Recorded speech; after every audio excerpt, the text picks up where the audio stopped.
Ditreskrim Sus Polda Metro Jaya kembali menahan Muhammad Hidayat, tersangka kasus hate speech terhadap Kapolda yang sebelumnya juga melaporkan putra Presiden Kaisang Pangarep. Ya, Muhammad Hidayat ditahan Sabtu pagi ini setelah melewati prosedur pemeriksaan 1 kali 24 jam. Kabid Humas Polda mengatakan Muhammad Hidayat memang memenuhi pemanggilan kedua kepolisian pada Jumat kemarin, namun saat akan diperiksa yang menolak dengan alasan tidak didampingi kuasa hukum. Ia juga menolak pengacara yang ditawarkan oleh kepolisian.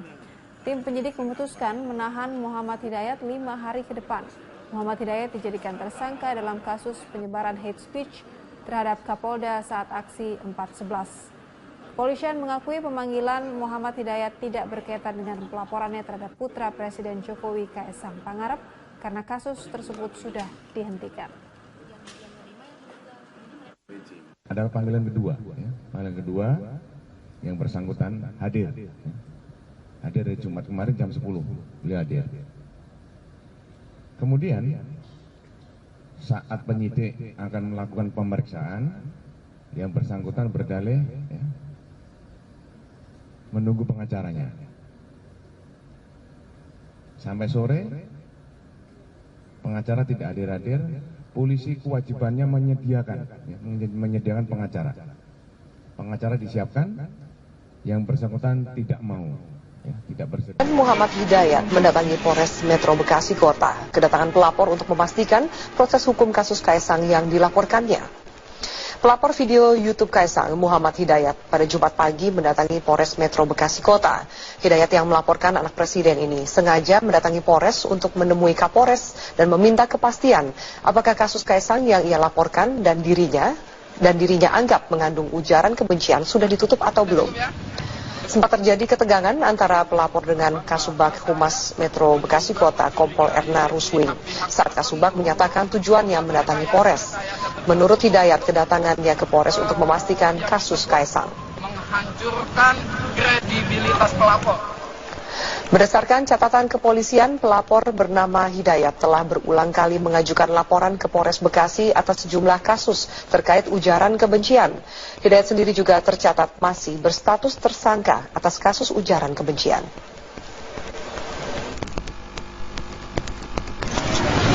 Pelapor sudah datang, namun disayangkan yang bersangkutan belum bisa dimintai keterangan, jadi belum bersedia dimintai klarifikasinya.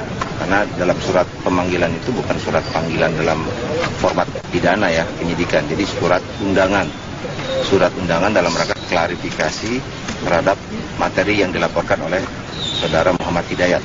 Kepolisian menghentikan kasus Kaisang yang diduga melakukan penistaan agama dan ujaran kebencian.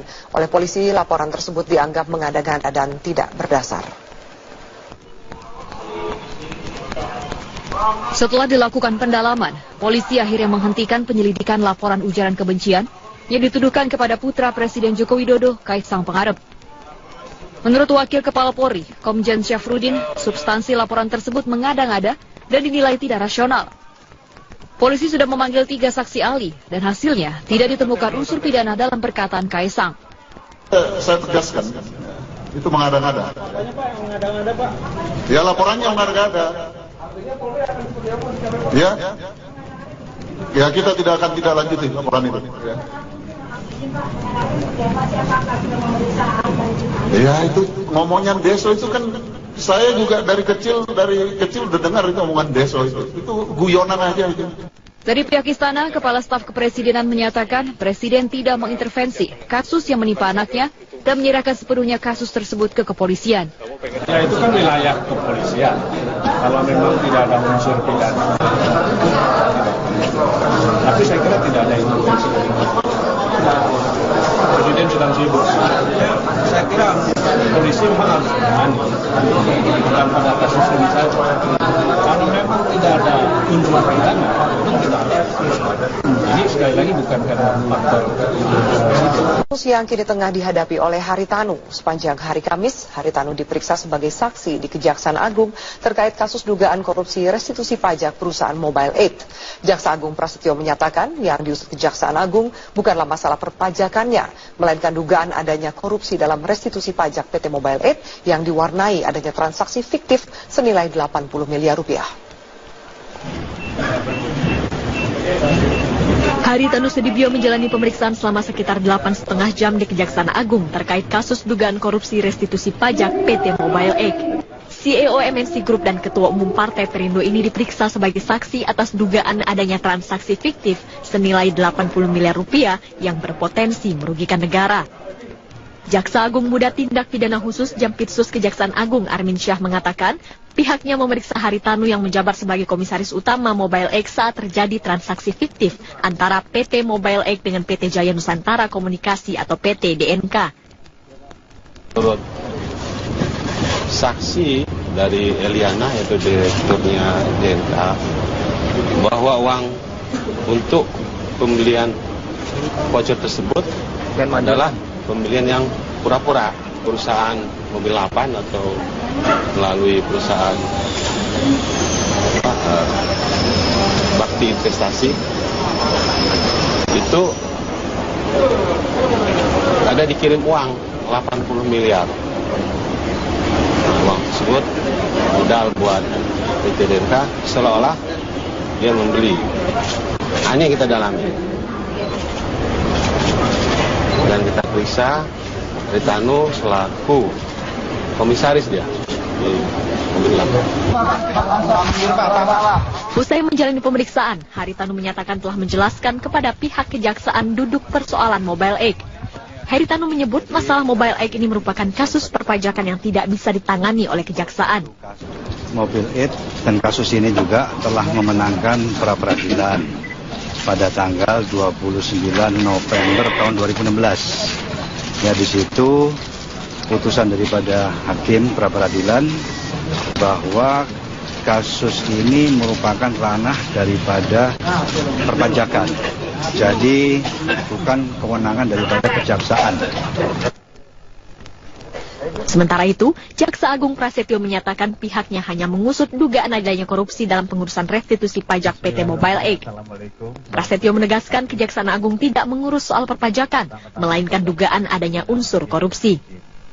Gugur yang pertama, dan sekarang kita bikin sprendik baru, kita punya bukti-bukti kok. Ya, kita tentunya berjalan dengan bukti dan apa itu lakukan semuanya serba terukur. Tidak ada kita harus mencari-cari atau merekayasa. Dan ditangani oleh kejaksaan adalah masalah korupsinya. Ya, jadi bukan pajak yang ditangani. Kita sangat tahu pajak bukan menjadi kewenangan kejaksaan untuk menangani kasus itu. Yang ada urusan pilkada. Nah, sebelum pilkada sudah ditangani kasus itu. Ya, ini kan selalu mencari-cari. Dikatakan jaksa tidak berwenang menangani kasus pajak. Bukan pajak yang ditangani. Ini sekarang pilkada lagi muncul. Dalam pengusutan kasus restitusi pajak PT Mobile Egg ini diwarnai kasus pengiriman SMS dari Haritanu ke Jaksa Yulianto.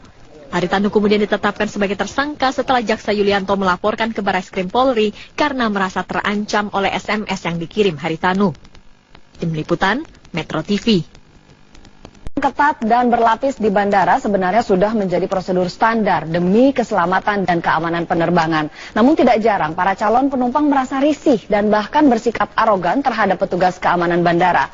Bersama pengamat penerbangan Arista Atmaji, saya akan mendiskusikan mengenai insiden yang terjadi di Bandara Samratulangi. Pak Arista, terima kasih sudah hadir bersama kami. Tadi sudah disebutkan informasi sebelumnya bahwa pelaku sudah dilaporkan dan dikenai ancaman pasal 352 KUHP. Hanya pasal KUHP saja. Menurut Anda gimana? Ya, kalau kita berbicara mengenai urusan hukum ya, masih ada sih pakai Undang-Undang Nomor 1 Tahun 2009 penerbangan juga ada yang mengatur itu ya.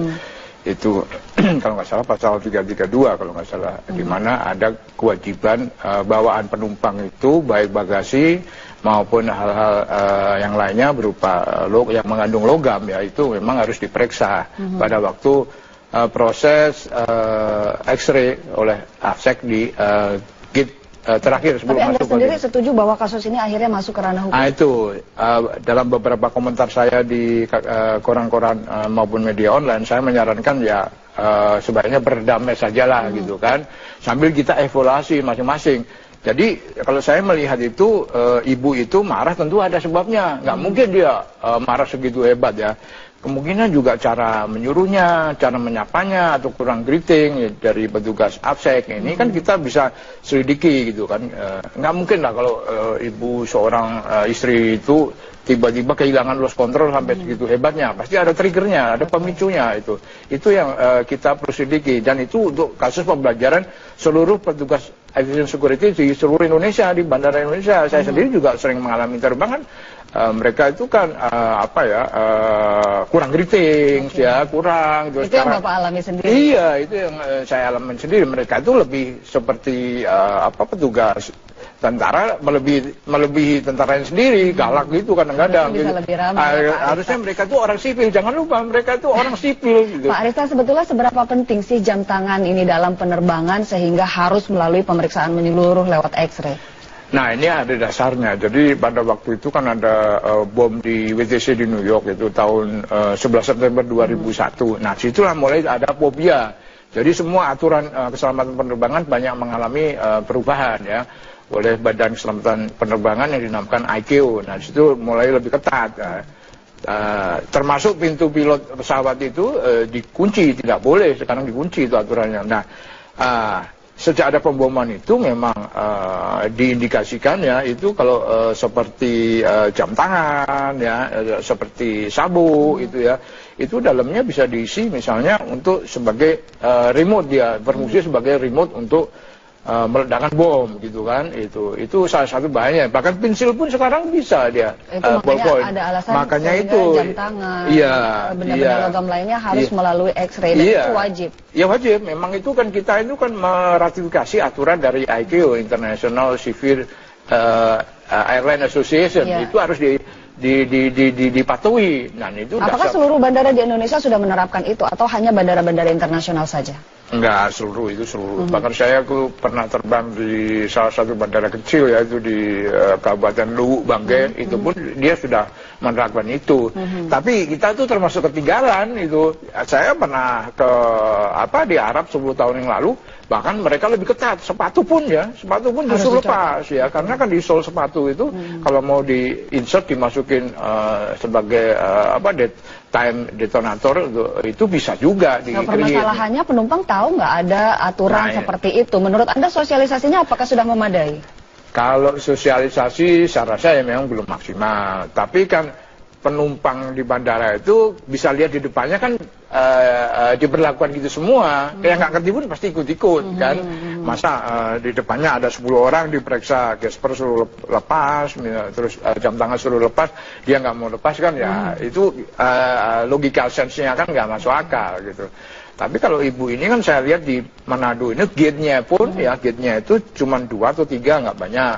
Terus dia juga pada saat itu sudah kondisi udah last minute itu mau terbang, artinya memang terburu-buru takut ketinggalan pesawat. Tapi kan tidak bisa dijadikan alasan keterburu-buruan, tidak boleh mengendorkan standar keamanan. Iya itu betul. Tapi kalau bicara kita hukum, ya udah kena pasalnya udah selesai. Tapi kan ya itu akan terulang terus kan.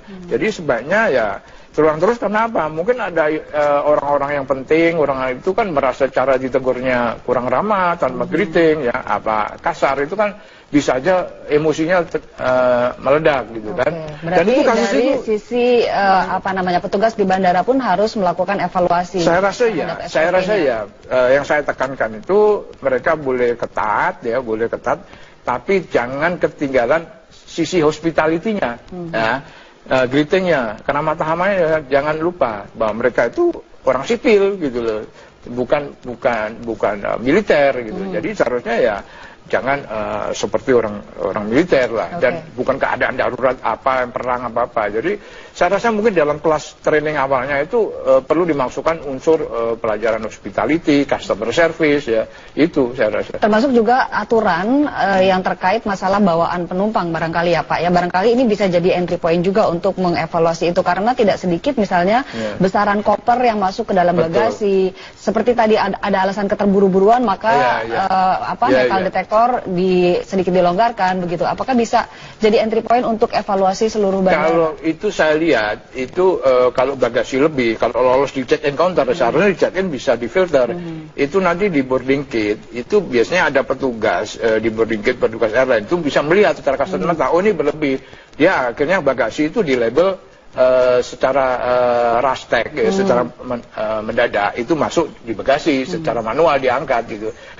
Itu sih banyak filternya juga. Untuk bagasi sih banyak filternya juga gitu. Artinya yang harus berbenah diri dan berevaluasi tidak hanya Samratulangi ya, atau juga ke semua bandara.